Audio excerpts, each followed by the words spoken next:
Olá, bem-vindos a mais uma exploração aqui no The Deep Dive. Hoje, a gente está com um material bem diferente, né? Bem íntimo. São trechos de cartas para mim, 8 reflexões pessoais, tipo quase páginas de diário, sabe? Onde o autor mergulha fundo em autoconhecimento, cura e naqueles padrões internos que, nossa, às vezes nos pegam. É assim, uma jornada mesmo de autoobservação. Ele toca em pontos como o valor próprio, aquele medo esquisito do sucesso, sabe? A busca por validação e como a gente se redescobre. Nossa missão hoje é tentar desvendar as mensagens principais, os insights que mais tocam nessas cartas. Preparados para essa conversa? Com certeza. É um material que realmente convida a olhar para dentro. Explora umas lutas internas que, nossa, acho que muita gente vai se identificar, né?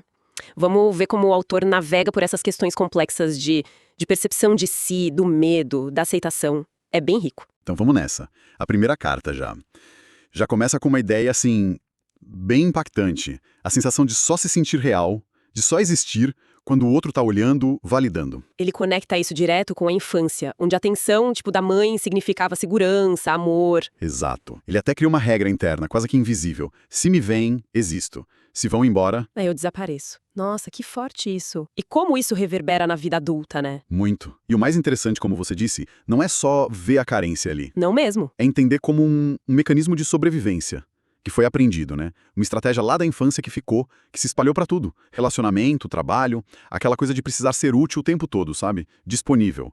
Mas não por pura generosidade.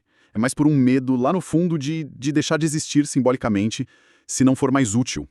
Quase uma troca, né? Em vez de sentir orgulho, reconhecimento, vinha um desconforto físico mesmo, um alarme. Opa, cuidado, Diogo. Se brilhar demais, alguém vai te deixar. O corpo entendendo o sucesso como risco, como solidão. Exatamente. E a virada de chave que ele aponta é potente por causa disso. Perceber que o medo mais fundo não era o de fracassar. Não era. Era o medo de conseguir existir, sem precisar ser salvo. Sem depender dessa validação de fora para se sentir real. Isso é muito sutil. Muito. E o que ele sugere para virar essa chave? Então, o ponto de virada que ele menciona é interessante pela simplicidade. É a autoobservação silenciosa, sem julgamento, sabe? A prática de se olhar no espelho e só ficar. Ficar ali com o que vier, o vazio, o desconforto, até que esse ato de permanecer consigo vire o primeiro gesto de amor próprio mesmo. Ficar consigo. Isso. E daí vem um exercício prático. É quando perceber que tá agindo para ser notado, para ter aprovação, parar e se perguntar, tá, mas se ninguém visse isso, ninguém soubesse, eu ainda faria? Ainda faria sentido para mim? Bom exercício. Ajuda a recentrar, né? Exato. Traz a motivação de volta pra dentro. E essa busca por validação, ela meio que abre a porta para outra coisa que a segunda carta explora, né? Que é aquele medo paradoxal. Não de falhar, mas de merecer o sucesso. Aquela sensação esquisita de conseguir algo que queria muito e se sentir um impostor ali.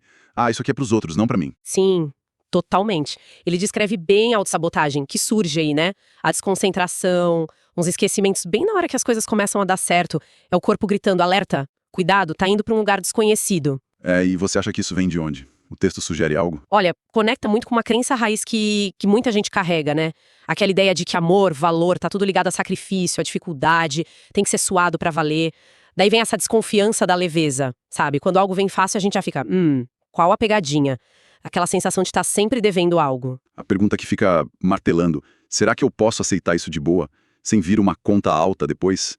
Geralmente em forma de dor, é isso? Exatamente isso. A gente fica esperando a conta chegar. E o exemplo de desviar elogio é clássico, né?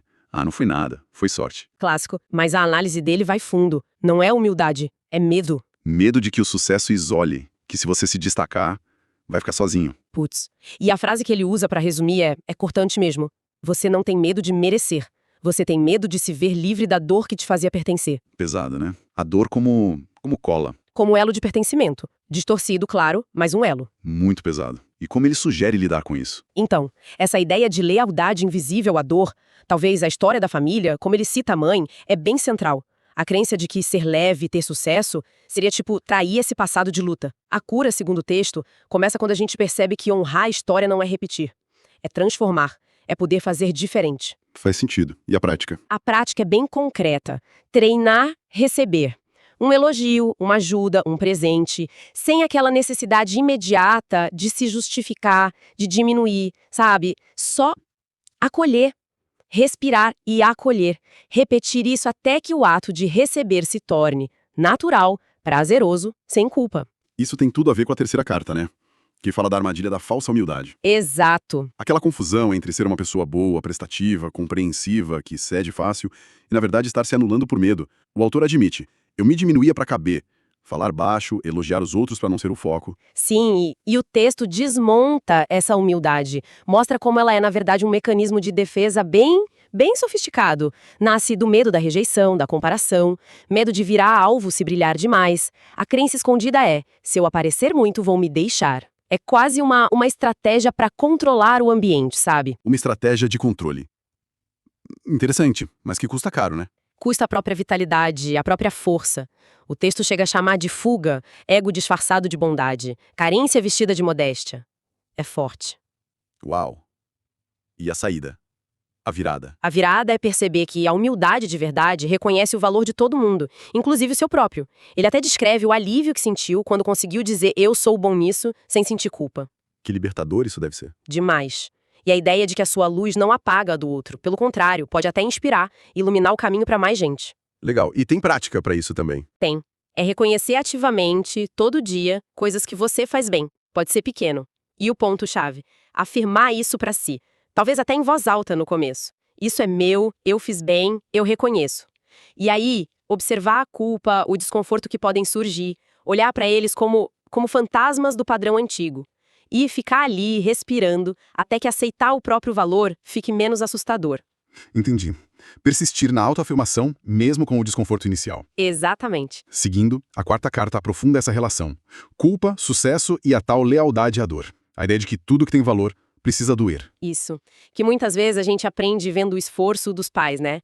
Ele cita a mãe chegando exausta e a conclusão silenciosa da criança. Ah, então, para ser amado, eu preciso me esforçar até doer.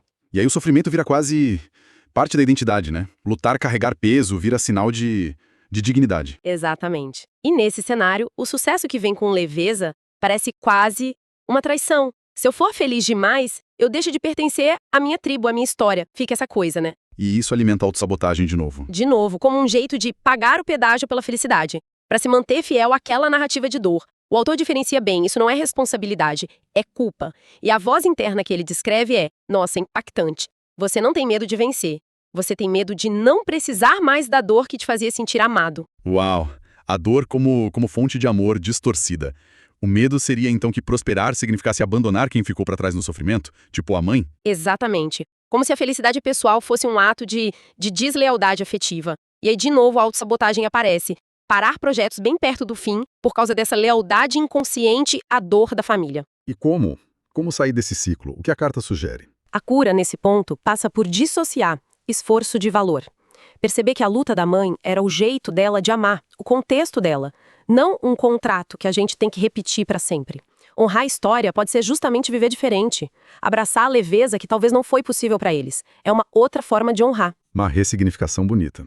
E a prática? A prática é simbólica, mas poderosa. Escrever uma carta rompendo esse pacto inconsciente com a dor. Agradecer o que a me ensinou, mas escolher conscientemente um caminho com mais leveza, inclusive no amor. Interessante. Agora, a quinta carta traz um tema curioso. Ensinar para não sentir. Ah, essa é ótima. Aquela pressa de compartilhar algo que mal aprendeu, sabe? Seja para evitar sentir o impacto daquilo em você mesmo ou para buscar validação para uma crença ainda meio frágil. Total. E a frase-chave é direta ao ponto. Você não queria ensinar, queria se convencer. Dói um pouco, mas faz sentido, né? Faz muito. E como a frustração quando os outros não entendem ou discordam, na verdade diz mais sobre a nossa própria insegurança do que sobre o outro. Exato. O exemplo do amigo cético, Queiroga, é perfeito para isso. O autor achava que estava tentando convencer o amigo, mas na verdade estava lutando contra as próprias dúvidas internas. O amigo era só um espelho. E qual foi a virada para ele aí? A virada foi quando ele cansou de tentar provar para os outros e começou a focar em integrar o aprendizado. Viver aquilo? Ele percebe que o aprendizado verdadeiro é mais silencioso, busca profundidade e não conversão. Quando algo novo toca de verdade, a resposta não é sair falando, é ficar com aquilo. Sentir no corpo, deixar assentar antes de ver a palavra. Menos palco, mais bastidor interno, digamos assim. Exatamente. E a prática sugerida é um convite à paciência. Quando algo novo te tocar, espera um pouco antes de compartilhar. Tenta escrever sobre o sentir, não só sobre o entender. Se perguntar, eu já vivi isso ou só entendi com a cabeça? Se viveu, beleza, compartilhar vira testemunho. Se não, o convite é continuar sentindo. A sabedoria precisa de corpo, né? Sabedoria precisa de corpo, gostei disso. E falando em corpo, a sexta carta foca justamente nisso. Sabedoria do corpo e a pausa curativa. Super relevante hoje em dia, né? Totalmente. Essa cultura nossa que vê cansaço como fraqueza, parar como fracasso. A gente se empurra além do limite, ignora os sinais, até que o corpo dá um basta. Com dor, fadiga, apatia. Sim. E o ponto-chave aqui é a reinterpretação dessa parada forçada. Não vê como falha, mas como inteligência do corpo. Um ato de autopreservação. O corpo dizendo, olha, se a gente continuar assim, eu te perco. E também um chamado para reconfigurar, né? Ele fala, a paralisia não é castigo, é reconfiguração. Exato. E questiona a pressa constante tão valorizada. Vê-la como uma fuga. Fuga de sentir o vazio ou emoções mais difíceis que aparecem quando a gente desacelera. O autor descreve bem o desafio que é aceitar o não fazer nada, né? Lidar com a culpa ou medo que vem junto. Sim. Mas é nesse espaço que a gente começa a ouvir o que o barulho da produtividade abafava. E a compreensão central é: a cura acontece no corpo. E o corpo precisa de segurança, de acolhimento, não de mais pressão. É tratar o corpo como um amigo, não como uma máquina. Mudar a relação com o corpo. E a perspectiva também muda, né? Não é mais sobre voltar a ser como antes. Isso. É aceitar que talvez um novo eu, um novo corpo, está emergindo dessa crise. E que ele precisa de espaço, de gentileza para se formar. E a prática para isso? Sem esperar a palavra, sem julgar. Confiar que o corpo tem sua própria sabedoria. Confiar na sabedoria do corpo. Poderoso. Isso nos leva à sétima carta, que fala do sistema interno invisível. Essa amarra tudo, né? Parece que sim. Aquela percepção de que áreas diferentes da vida, amor, trabalho, dinheiro, corpo, ficam repetindo o mesmo padrão meio torto. E que isso ecoa uma crença central. A dele era, você precisa merecer para existir. É como se tivesse um software rodando por baixo ditando as reações. Exato. E é interessante como ele coloca amor, tempo, dinheiro, atenção, como se fossem faces da mesma moeda. O valor próprio. A crença que você tem sobre si mesmo acaba definindo como essas coisas fluem na sua vida. Faz sentido. Tipo, amor escasso reflete aquela mendicância afetiva que ele falou antes. Pode ser. Ou tempo sempre curto reflete a crença de que descansar é perigoso. Dinheiro instável pode refletir culpa em relação à prosperidade. As coisas se conectam nesse sistema interno. E a grande sacada é ver os problemas externos como sintomas desse programa interno, né? A frase, tudo que você chama de problema é só um sintoma do mesmo programa, é bem forte. Muito forte. O exemplo do dinheiro que faltava e que espelhava a sensação interna de escassez e que só voltou a fluir não com mais trabalho, mas com mais autovalorização. Isso é impactante. E esse sistema não é um inimigo, então? Não, é mais como um mensageiro, meio desajeitado às vezes, mas tentando te acordar. Os bloqueios são como códigos, dizendo, olha, você ainda tá tentando comprar lá fora o que já é seu aqui dentro. Nossa, e como trabalhar com esse sistema? A prática sugerida é reescrever conscientemente as crenças antigas sobre amor, dinheiro, tempo, atenção, substituir por novas, alinhadas com abundância, presença, valor inerente. E repetir, afirmar essas novas crenças, até que o corpo comece a aceitá-las como verdade. Um trabalho de reprogramação consciente. Isso. E finalmente chegamos à oitava carta. O silêncio e o retorno a si mesmo. O fechamento da jornada, né? Sim, aquele ponto em que as palavras já não dão conta. A mente quer explicar, analisar, mas o ser só precisa respirar. O silêncio deixa de ser vazio, ausência, e vira espaço. Espaço para escuta profunda. A vida sendo sentida, não só decifrada. É lindo isso. E esse silêncio, que no começo pode ser desconfortável, até assustador, ele se revela como esse espaço para simplesmente ser, sem precisar justificar a própria existência, e a perspectiva muda de novo. Em vez de por que isso acontece comigo, vira o que isso está querendo me mostrar. O texto chama isso de estar de volta. Estar de volta não é regredir, né? É mais como reencontrar inteireza. Recolher as partes que a gente foi deixando pelo caminho, tentando agradar, consertar os outros, se encaixar. Exatamente.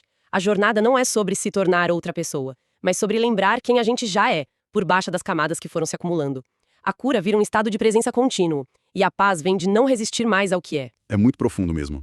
E tem uma prática final para isso. A prática final é abraçar o silêncio. Sentar por alguns minutos, sem objetivo nenhum. Só sentir o que está vivo ali dentro. Acolher o desconforto, a paz, o que vier. E talvez uma afirmação interna, silenciosa. Eu tô aqui. Eu voltei. Podemos seguir. É o reconhecimento de que tudo aquilo que a gente busca tão desesperadamente lá fora, talvez seja só um lembrete do que já existe aqui dentro. Uau, que percurso, hein? Dessas cartas, fomos daquela busca quase desesperada por validação, repetindo padrões de medo, até esse lugar de aceitação, de escuta do corpo, de presença, de reconhecer o valor que já está aqui.